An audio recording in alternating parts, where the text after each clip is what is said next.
자, 오늘 우리가 함께 볼 말씀은 출애굽기 7장 14절에서 19절 말씀입니다.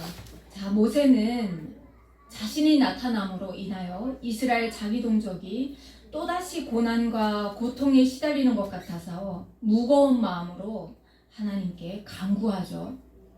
미디안 광야에서 모세가 간구했던 것이 무엇입니까? 나는 입이 둔한 자입니다. 내가 가서 무슨 말을 하겠습니까? 이런 말을 모세가 하나님 앞에 했었어요. 그런데 지금 애굽에 와서 자기 동족이 고통받는 것, 자기로 인하여 다시금 그 고역이 더 심해지는 것을 느끼면서 모세가 하나님 앞에 미디안 광야에서와 같이 또 이렇게 말하는 겁니다. 여호와여, 나는 입이 둔한 자입니다. 바로가 어찌 나 같은 이 나의 말을 들으리까? 이 말을 하는 거죠.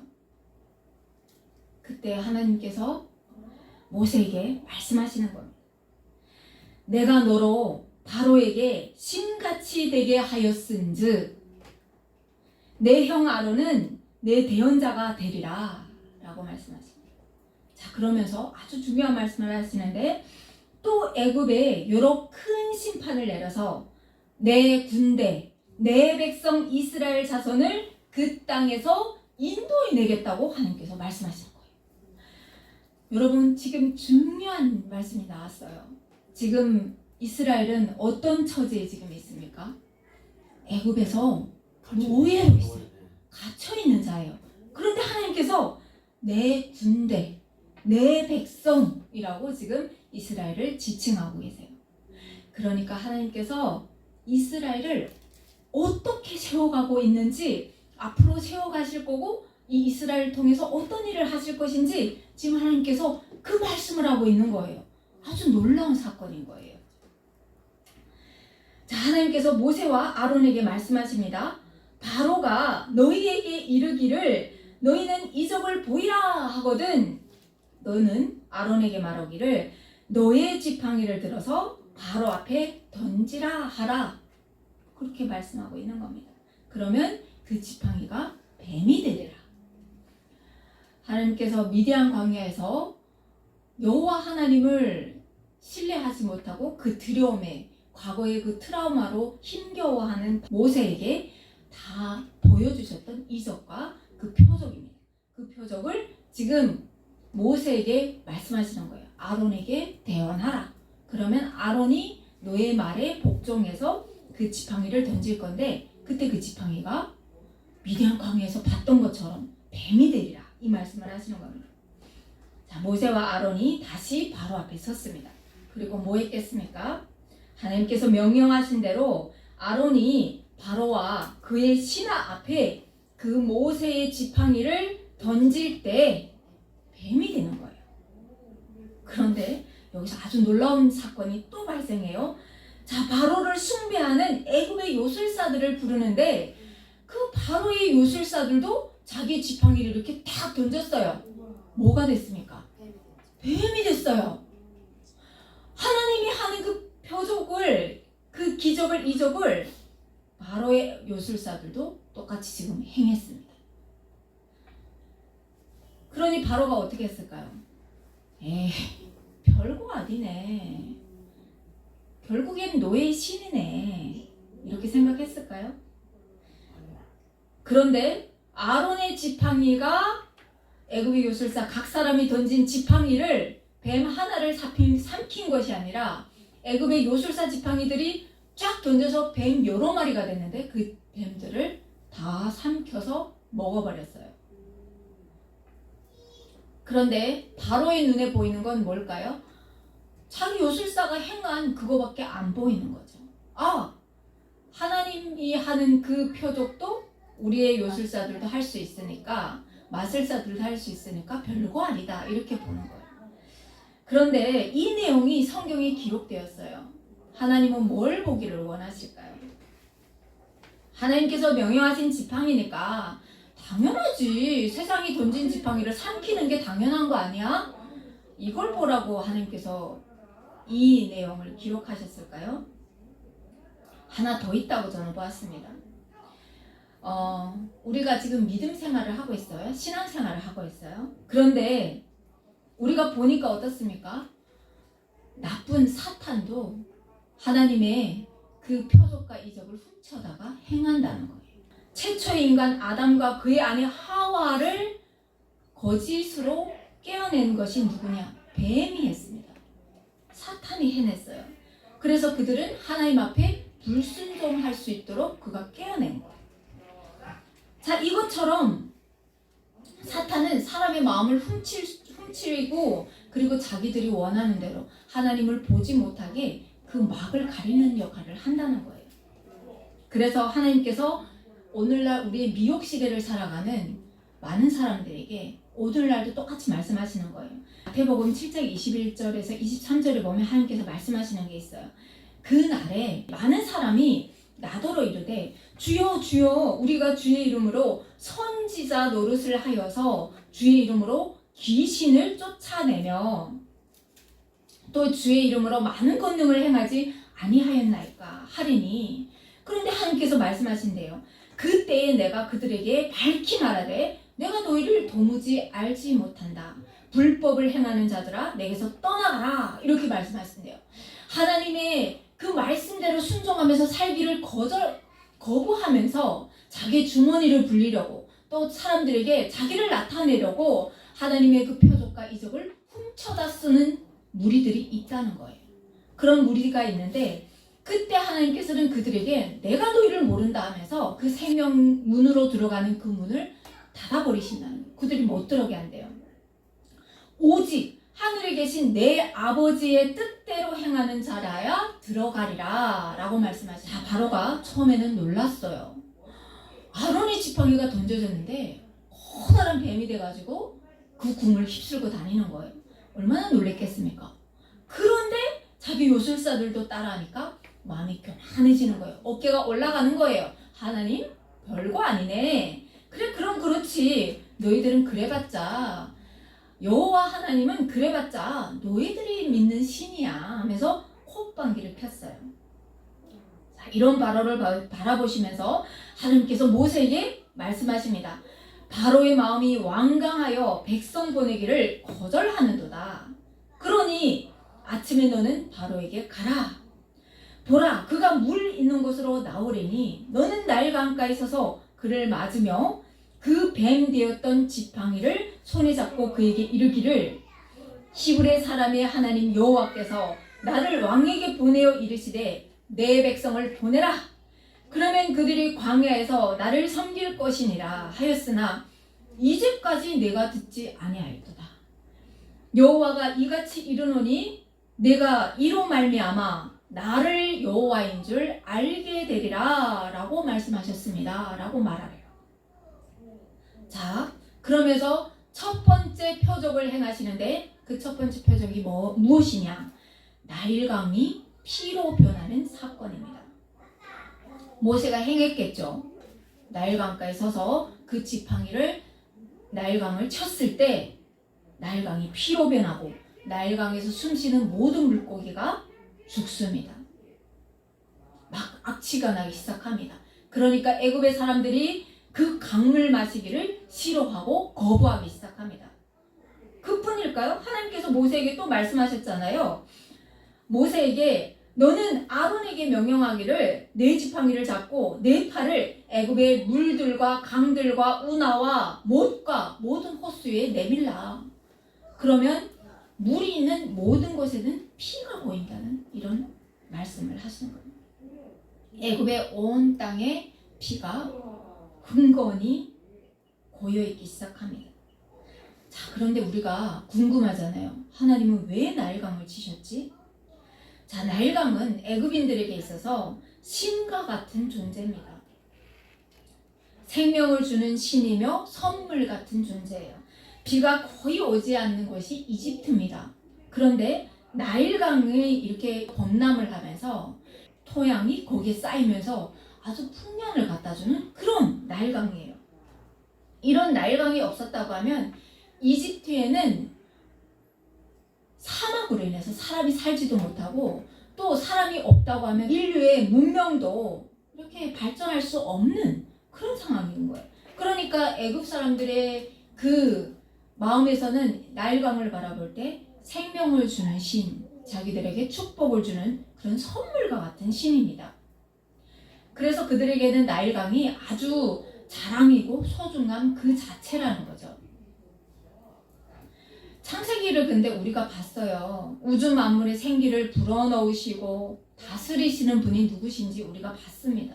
사람의 호흡의 주인이 누구인지 우리는 말할 수 있어요. 누굽니까? 하나님. 하나님이세요. 맞아요. 그런데 여기서 지금 놀라운 것은 자, 전날에 바로의 그 요술사들이 모세와 아론이 행했던 그 일을 얘네도 또 하는 거예요. 나일강 물을 가지고 피를 만드는 거예요. 아니 세상에 어떻게 이런 일이 있을 수 있어요? 아니 하나님 어떻게 이들이 하나님의 이 표적을 똑같이 해낼 수가 있습니까?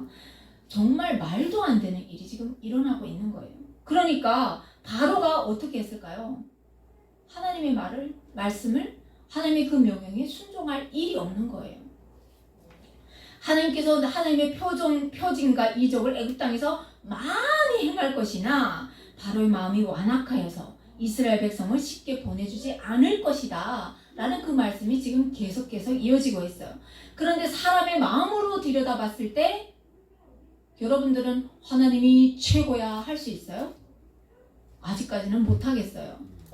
애굽의 요술사들도 하는데 하나님 사람도 할 수 있는 일 어떻게 하나님이 우뜸의 신이라고 할 수 있습니까? 이렇게 말할 수 있는 거죠. 자, 이 일이 있고 나서 7일이 흘렀어요. 나일강물이 피로 변하니까 사람들이 어디에 가서 생수를 떠먹을 수 있는 곳이 하나도 없어요. 그 어려운 고통 속에서 7일이 흘렀습니다. 자, 두 번째 재앙을 하나님께서 선포하시는데 모세에게 다시 명령하십니다. 너는 바로에게 가서 그에게 말하라. 여호와의 말씀에 내 백성을 보내라. 그들이 나를 섬길 것이니라. 내가 만일 보내기를 거절하면 내가 개구리로 너의 온 땅을 치리라. 개구리가 나일강에서 무수히 생기고 올라올 것이며 땅으로 올라온대요. 그러면서 내 궁과 내 침실과 내 침상 위에 내 신하의 집과 내 백성과 내 화덕과 떡을 굽는 화덕이에요. 그 화덕과 떡 반죽 그릇에까지도 개구리가 다 들어간대요. 개구리가 너와 내 백성 내 모든 신하에게 기어오르리라 이 말씀을 하십니다. 개구리가 올라왔어요. 안 들으니까 이 두 번째 재앙이 떨어졌죠. 그런데 바로가 들었을까요? 안 들었어요. 자, 나일강에서 개구리가 올라와서 치게 하신 이유는 이 10가지 재앙은 애굽인들이 섬기는 그들의 신입니다. 그들이 믿는 신이에요. 그래서 그 신들이 허상이라는 것을 그들이 믿는 신으로 그들을 지금 치는 겁니다. 자, 애굽인들이 나일강이 넘쳤다가 잦아들 때 보이는 것이 북한을 연상해 보세요. 장마철이 끝나면 개굴 많이 웃는 것이 바로 개구리입니다. 자, 나일강이 넘쳤다가 잦아들 때 보이는 것이 개구리가 엄청 많이 보이는 거예요. 그러니까 애굽 사람들이 볼 때는 뭐냐? 애굽 땅을 기름지게 한다고 믿은 존재였어요. 그래서 인간의 몸에 개구리의 머리를 가진 여신 헤케트를 이렇게 우상 조각상으로 만들어놨어요. 그래서 이 헤케트가 자기들에게 풍요와 다산을 가져다 주는 신이라고 믿었던 거예요. 그래서 이 신을 숭배하고 그리고 그를 막 모셨던 그런 애굽인들인데 하나님께서 치시는 거예요. 걔네가 지금 너희에게 풍요를 준다고? 자, 궁창을 만드시고 위에 궁창을 하늘이라 부르시고 아래 궁창을 한 곳으로 모이라 명하셔서 땅과 바다를 만드신 분이 누구십니까? 하나님이십니다. 그리고 이른 비와 늦은 비로 사람의 먹을 것과 입을 것을 주시는 분이 누구십니까? 하나님이십니다. 사람의 생명이 어디로부터 시작되었고 인간의 태를 열고 닫으시는 분이 누구시냐고요?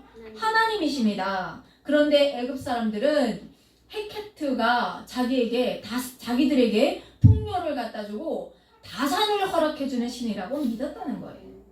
이런 어리석은 애굽인들에게 지금 하나님께서 말씀하시는 겁니다. 자, 바로의 요술사들은 했을까요? 나일강에서 개구리가 올라오도록 흉내를 냅니다. 자, 그런데 하나님은 전세의 개구리를 끌어다 모으는 것처럼 그 수많은 개구리가 나일강에서 와 올라와서 그들의 침상과 그들의 화덕과 떡반죽 그릇에 그들의 신하와 그들의 백성들의 온갖에 기어오르는데, 이것을 할 수 있는 분은 하나님밖에 없는 거예요. 사람은 흉내낼 수는 있어요. 그렇지만 하나님의 이 놀라운 표적을 대행을 할 수는 없는 거예요. 자, 그러니까 애굽의 온 지역의 개구리가 개굴 하면서 범벅이가 됐겠죠. 범벅이가 됐습니다. 자, 올라오게 했으면 요술사들이 이 개구리를 물리칠 수 있어야 되잖아요. 못 물리치는 겁니다. 자, 바로가 바빠놨어요. 너무나도 바쁘고 급해서 모세와 아론을 부릅니다. 그러면서 이렇게 말합니다. 여호와께 구하여 나와 내 백성에게서 개구리를 떠나게 하라. 내가 이 백성을 보내리니 그들이 여호와께 제사를 드릴 것이니라 라고 얘기합니다. 자, 모세와 아론이 얼마나 기뻤을까요? 얼마나 기뻤을까요? 그 자만과 오만으로 자기 동족을 괴롭히던 그 바로가 드디어 첫 번째로 투항하는 사건이 지금 일어난 겁니다. 얼마나 기뻤겠습니까? 항복하는 순간입니다. 자, 모세가 내가 왕과 당신의 신하와 당신의 백성을 위하여 이 개구리를 왕과 왕궁에서 끊어서 나일강에만 있도록 언제 여호와께 간구하는 것이 좋을는지 내게 말해보세요 라고 얘기합니다. 자, 여러분, 모세가 지금 이 지팡이를 던져서 지팡이를 쳐서 피를 만들게 하고 개구리가 올라오게 했어요. 그러면 여러분의 마음이 어떨 것 같아요? 내가 했어. 자, 왕이시여 말해보시오. 내가 언제면 이걸 내가 왕에게 이런 표적을 또 행하리까? 모세가 지금 이렇게 얘기했나요? 안 해요. 언제 여호와께 간구하는 것이 좋겠습니까? 하나님께서 지금 당신들을 치고 있습니다를 분명하게 보여주고 있는 겁니다. 자, 그러니까 바로가 뭐라고 합니까? 내일이라. 내일에 이 개구리가 좀 없어지게 해다오. 이런 부탁을 했습니다.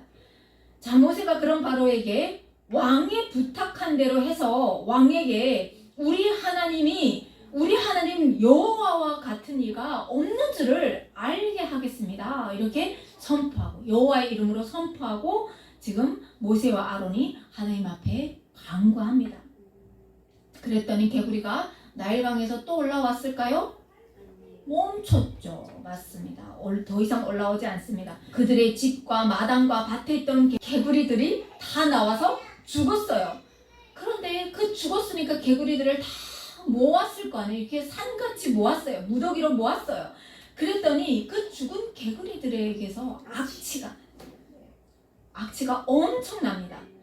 그런데 사람의 마음이 얼마나 완악한지 바로가 어제까지 제발 좀 살려주세요. 저 개구리가 다시는 올라오지 말게 해주세요. 여호와께 좀 간구해주세요. 했던 발언인데 오늘부터 개구리가 안 올라오니까 다시 본래의 마음으로 완악해집니다. 그러면서 이스라엘 백성을 내보내지 않는 거예요. 이런 바로를 보면서 하나님께서 세 번째 재앙을 내리기로 결심하십니다. 바로의 마음을 누구보다 잘 아시는 하나님께서 모세에게 다시 말씀하십니다. 아론에게 명령하여 지팡이를 들어서 땅에 티끌을 치라. 그것이 애굽 온 땅에서 이가 되리라. 여유를 찾자마자 완악함으로 더 죄 가운데로 머물기를 원하는 바로에게 하나님께서 경고하지 않으세요. 다른 때는 경고하잖아요. 피가 됩니다. 개구리가 됩니다. 하나님의 백성을 내보내세요 라고 경고를 했지만 이 완악해지는 바로의 마음에 더 이상 경고하지 않습니다. 모세와 아론이 하나님의 말씀대로 행하자 애굽의 온 땅에 티끌이 이가 되어서 사람과 가축과 그 모든 것에 오르기 시작합니다. 자, 그런데 이제부터 하나님의 능력이 빛을 발하기 시작합니다. 지금까지는 애굽의 요술사들이 어떻게 해요? 따라했죠. 그런데 이 표적부터는 따라하지 못합니다. 나일강 물을 조금 떠서 피가 되게 하고 또 개구리도 나일강에서 올라오게 하는 그 표적까지는 따라했는데 이 세 번째 재앙부터는 따라하지 못하는 거예요. 흉내조차 못 냅니다. 그래서 이 요술사들이 바로에게 말합니다. 이는 하나님의 권능입니다 라고 말합니다. 그런데 바로가 안 듣습니다. 자기들의 요술사마저도 여호와 하나님의 그 권능에 두 손 두 발을 들면서 항복하는데 바로가 듣지 않습니다. 자, 세 번째 재앙부터는 애굽의 신 게부와 연관된 그런 재앙인데요. 애굽인들은 밭을 갈 때마다 대지의 신 게부에게 감사를 올립니다. 이들에게 흙은 생명과 풍요를 의미하고 있습니다. 자, 여러분 계속해서 그들이 지금 자기들이 믿는 그 신에게 무엇을 구하고 있는지를 집중해서 들으셔야 돼요. 집중해서 들으셔야 돼요. 자기들에게 다산을 주고 많은 생명을 이어 있게 하고 그리고 또 풍요를 주고 계속 풍요를 구하는 모든 자기들의 신은 자기들에게 풍요를 준다고 지금 계속 믿으면서 가는 곳마다 신을 우상숭배했던 거예요. 그런데 하나님께서 우리에게 창세기를 이미 보게 하셨어요. 우리에게 보게 하셨어요. 자, 창세기를 통해서 알게 하셨고 깨닫게 하신 분이 하나님이십니다. 자, 창세기를 통해 우리가 볼 때 하나님은 말씀으로 우주 만물을 다 창조하셨습니다. 유일하게 하나님의 형상으로 빚으시고 그 코에 생기를 불어넣어서 움직이고 살아있는 생명으로 되게 한 존재가 있습니다. 누구죠? 우리입니다. 우리. 맞아요. 사람이에요. 인간이에요. 인간이 유일합니다. 그 인간에게 하나님은 복을 주시면서 뭐라고 말씀하시냐? 생육하고 번성하여서 땅에 움직이는 모든 생물을 다스리라 라고 명령하셨습니다. 그런데 지금 이들이 하는 지금 일은 무엇입니까? 하나님께서 이 세상을 다 만들어 놓으시고 왕자로 세우시면서 이 세상을 너희가 관리하고 청지기로 관리하고 또 이렇게 배려하면서 하나님께서 잘 꾸려나가라고 왕자를 세우신 분이 우리입니다. 사람입니다. 그런데 이들이 지금 다스리라고 명령하신 그 존재들을 형상화하고 또 빚고 만들어서 그들을 자기들의 신으로 만들어 놓고 지금 숭배하고 있는 거예요. 미련한 존재로 지금 전락해 있다는 거예요. 사람이 하나님보다 조금 못한 존재로 만들어서 지금 이 세상을 너희가 잘 다스리고 잘 이끌어 나가야 돼 하면서 왕자로 세우셨는데 미생물들을 지금 우상 숭배하고 있는 아주 미련한 존재로 지금 전락해 있는 세상을 지금 보고 있는 겁니다. 지금도 똑같아요. 오늘날도. 자, 네 번째 재앙이 또입니다. 하나님께서 모세에게 말씀하십니다. 아침 일찍이 일어나 바로 앞에 서라. 그가 물이 있는 곳으로 나오리니 그에게 말하라. 내 백성을 보내라. 그러면 그들이 나를 섬길 것이니라. 내가 만일 내 백성을 보내지 아니하면 내가 너와 내 신하와 내 백성과 내 집들에 파리떼를 보내겠대요. 이번엔 파리떼를 보내겠대요. 그래서 애굽 사람의 집집에 파리떼가 가득할 것이며 그들이 사는 땅에도 그러하리라 라고 말씀하십니다. 우리가 집에 파리 한 마리가 막 들어와서 막 돌아다니면 얼마나 신경이 거슬리고 우리가 먹는 그릇에 그 파리가 앉으면 얼마나 거북스럽고 막 그렇습니다. 그런데 그 파리떼가 애굽 온 땅을 덮는데요. 그런데 하나님께서 또 말씀하십니다. 그날에 나는 내 백성이 거주하는 고센 땅을 구별하여서 그곳에는 파리가 없게 하겠다. 이게 하나님의 능력인 거예요. 파리떼가 야 너는 요 구간을 정해서 여기는 오면 안 돼. 저기만 가야 돼. 한다고 듣는 존재인가요? 하나님만 하실 수 있는 일입니다. 그러면서 하나님께서 뭐라고 하십니까? 내가 내 백성과 내 백성 사이를 구별하리니 선을 구워놓겠대요. 그러면서 내일 이 표징이 있으리라 라고 말씀하시는 겁니다. 이 정도 되면 들어야 됩니까? 듣지 말아야 됩니까? 들어야죠. 그런데 바로가 엎드리지 않으니까 항복하지 않으니까 하나님께서 그래? 그러면 또 쳐보자. 그러면서 이스라엘 백성 하나님의 군대로 만들 이스라엘 백성 그 고센 땅만 빼고 애굽의 온 땅에 파리천지가 되는 겁니다. 그러면 그 땅이 어떻게 될까요? 황폐해지는 거예요. 황폐해져. 자, 바로가 다시 급해놨어요. 그래서 모세와 아론을 다시 급히 찾습니다. 그러면서 이렇게 말합니다. 너희는 가서 이 땅에서 너희 하나님께 제사를 드려라. 그렇게 얘기합니다. 자, 얼핏 들으면 어떻게 들립니까? 아, 바로가 드디어 하나님 앞에 항복하고 자기의 탐심과 욕심을 내려놓고 드디어 하나님 앞에 나아가는구나. 보이나요, 그렇게? 네. 그렇게 보이죠? 과연 그럴까요? 모세가 말합니다. 그리하면 부당하나이다. 그리하면 부당하나이다. 우리가 우리 하나님 여호와께 제사를 드리는 것은 애굽 사람이 싫어하는 바인즉 우리가 만일 애굽 사람이 목전에서 제사를 드리면 그들이 그것을 미워하여 우리를 돌로 칠까 하나이다. 치지 않겠습니까? 이렇게 얘기합니다. 그런데요, 모세가 이거는 구실이에요. 뒤에 진짜 이유가 나옵니다.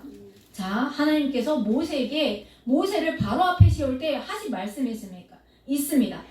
사흘 길쯤 광야로 나가서 나를 섬기게 하라 라고 명령하셨습니다. 그래서 모세가 얘기합니다. 우리가 사흘 길쯤 광야로 들어가서 우리 하나님 여호와께 제사를 드리되 우리에게 명령하신 대로 하려 하나이다. 이게 하나님의 명령이에요. 애굽 땅에서 제사를 드리는 것은 하나님의 명령에 불순종이에요. 그거는 바로가 사탄의 꾀예요. 하는 것처럼 보이지만 아닌 거예요. 불순종이에요. 하나님은 우리에게 하나님의 말씀대로 하기를 원하세요. 그런 것처럼 하는 것은 하나님의 말씀에 순종하는 것이 아닙니다. 불순종입니다. 바로의 말에 타협한 것이 아닙니다. 모세는 하나님께서 명령하시는 대로 하는 것이 믿는 자의 순종이라는 것을 보여주고 있습니다. 자, 그때 바로가 말합니다. 내가 너희를 보내리니 너희가 너희 하나님 여호와께 광야에서 제사를 드릴 것이나 너무 멀리 가지는 말아라 라고 얘기합니다. 왜냐? 애굽을 먹이고 살리는 것은 지금 이스라엘 백성들이거든요. 그들의 노역과 그들의 피땀으로 지금 바로의 모든 사람들이 지금 쓰고 사는 겁니다. 그래서 지금 멀리 가지 말고 그러면 가까이에서 하라 이렇게 얘기합니다. 그런 바로에게 모세가 말합니다. 내가 왕을 떠나서 여호와께 간구하리니 내일이면 파리떼가 당신과 당신의 신하와 또 당신의 백성을 떠날 것입니다.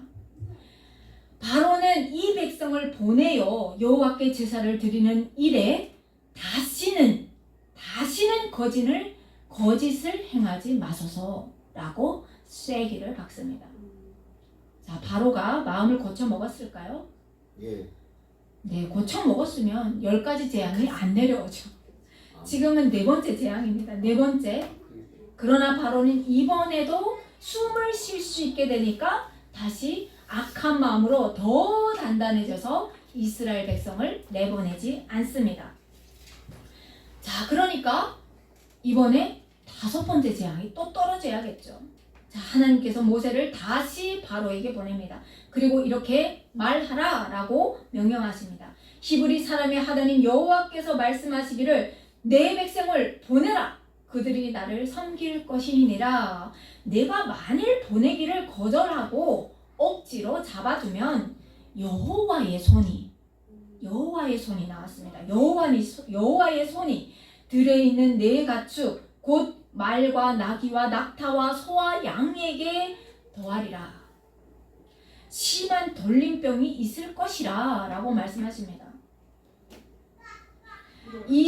그런데 여기서도 말씀하시는 것이 이스라엘의 가축과 애굽의 가축을 또 구별하시겠대요. 그래서 이스라엘 자손에게 속한 것은 하나도 죽지 않게 하시겠다고 말씀하십니다. 그런데 이번에는 기한을 정해주십니다. 내일 이 땅에 이 일이 임하리라. 그럼 뭐죠? 돌이키라는 거예요. 내 백성을 내보내라는 거예요. 하나님께서 4번째 재앙부터는 이스라엘과 애굽인들 사이를 지금 구별하십니다. 구분 지었어요. 내 백성에게는 이런 재앙이 가지 않게 할 거야 하고 딱 구분 지었습니다. 무엇을 보여주시는 건가? 그것은 애굽 땅 또한 하나님께서 통치하는 땅임을 지금 보여주시는 겁니다. 자, 네 번째 재앙에 나오는 이 파리는 애굽인들이 섬기는 애굽의 신 케프라인데 풍뎅이 모습을 하고 있어요. 풍뎅이. 이 신은 하루 일정을 관리하는 신으로 숭배하고 있었어요. 그리고 다섯 번째 재앙인 가축 돌림병은 지금까지와는 좀 다른 재앙이에요. 자기들에게 풍요를 준다고 믿은 나일강, 또 흙에 의미를 부여하면서 숭배했던 그들의 믿음을 지금 하나님께서 와장창 깨셨다면, 이번에는 살아있는 가축을 여호와의 손으로 치시는 겁니다. 그래서 뭘 말씀하시는 겁니까? 모든 생명체의 호흡이 누구의 손에 있는지를 지금 하나님께서 보여주기 시작했다는 겁니다. 생명은 누구에게 있습니까? 하나님께 있습니다. 하나님. 자, 기간을 정해 주었지만 바로는 또다시 돌이키지 않음으로 말미암아 하나님께서 이튿날에 여호와의 손을 들어서 이 일을 행하십니다. 그래서 애굽의 모든 가축이 죽었습니다. 그런데 이스라엘의 가축은 죽었을까요? 안 죽었어요. 자, 바로가 고센 땅에 정말로 이렇게 보냈어요. 고센 땅에 정말 보내서 이스라엘의 가축이 죽었는지 안 죽었는지 알아보라 하고 보냈어요. 보냈는데 정말로 안 죽은 거예요. 그러니까 바로의 마음이, 그러면 진짜 여호와의 손이 쳤구나. 그래서 하나님, 잘못했습니다. 살려주세요. 내가 이스라엘 백성을 내보내겠습니다. 이렇게 한 것이 아니라 더 완강하게 하나님으로부터 돌아섭니다. 하나님 말씀에 불순종하는 길을 택했다는 거예요. 자, 얼마나 어리석은지 보입니까? 여섯 번째 재앙부터는 우리가 궁금하죠. 이렇게 재앙이 나오니까 굉장히 궁금하죠. 여섯 번째 재앙부터는 다음 시간에 볼 거예요. 다음 시간에 또 어떤 재앙들이 내려왔는지 볼 건데, 오늘 말씀을 통해서 여러분들이 보셔야 하는 부분이 있어요. 10가지 재앙에 등장하는 모든 재앙은 애굽인들이 섬기는 신이에요. 민수기 33장 4절에 보면 여호와께서 그들의 신들에게도 벌을 주셨더라 라고 분명하게 기록하고 있는데, 이전까지 애굽 사람들은 여호와 하나님을 몰랐죠. 몰랐습니다. 몰랐는데 이 10가지 재앙을 겪으면서 알게 됩니다. 자기들이 그토록 자랑스러워하고 신뢰하고 믿었던 자기들의 신들이 자기들을 지켜주지 못하고 또 하나님 앞에서 무기력한 그런 존재들임을 깨닫게 되는 거죠. 그러면서 여호와 하나님을 알게 됩니다. 너희들이 믿는 신인데 어떻게 저렇게 강하지? 어떻게 저 신이 우리의 신들을 저렇게 칠 수 있지? 하면서 사건 하나를 통해서 애굽인들이 여호와 하나님을 깨달아가기 시작해요. 자, 이 사건이 있으면서 세상도 보기 시작했을까요? 여호와 하나님을 알게 됐을까요? 예. 알게 됐어요. 맞아요. 앞으로 이제 쭉 보게 되는데, 이때부터 여호와 하나님을 믿는 이 이스라엘 백성들, 한 번도 훈련받지 않은 아주 오각지절과도 같은 이들을 많은 세상의 모든 민족이 두려워하기 시작했다는 거예요. 하나님께서 보여주신 거예요. 여호와 하나님이 어떤 분이신지 세상이, 애굽을 침으로 말미암아 세상이 알도록 하셨다는 거죠. 그런데 가장 중요한 것은 자기 백성에게는 여호와 하나님이시야말로 참신이라는 것을 나타내 보여주셨다는 거예요. 세상에 여호와 하나님이 어떤 분이신지 알리시는 목적도 있었지만, 오늘날 예배드리는 여러분에게 하나님께서 보여주시는 거예요. 나는 이런 신이야. 내가 너희에게 큰 상급이 되고, 내가 너희에게 방패가 되고, 내가 너희에게 큰 보상이야, 상급이야. 이런 것들을 지금 보여주시는 거예요. 세상의 모든 환난과 고난, 나에게 올 때 내가 너희를 보호해 준단다. 이런 것들을 하나님께서 보여주시는 겁니다. 시간을 초월하셔서 하나님께서 말씀하고 있는 겁니다. 그래서 여러분이 하나님을 진심으로 의지하고 믿고 신뢰할 때 그때 그 여호와 하나님은 2000년, 3000년 전에 역사하셨던 그 하나님은 오늘날도 동일하게 나의 하나님이 되셔서 나의 보호막이 되시고 나의 손을 붙잡고 끝까지 승리하게 하신다는 거예요. 누구도 여러분을 건드리지 못하게 하신다는 거예요. 이만큼 큰 위로가 어디 있고 이만큼의 큰 상급이 어디 있습니까? 그쵸? 네. 한 주도 그런 하나님과 동행하는 여러분이 되시길 소망합니다. 아멘.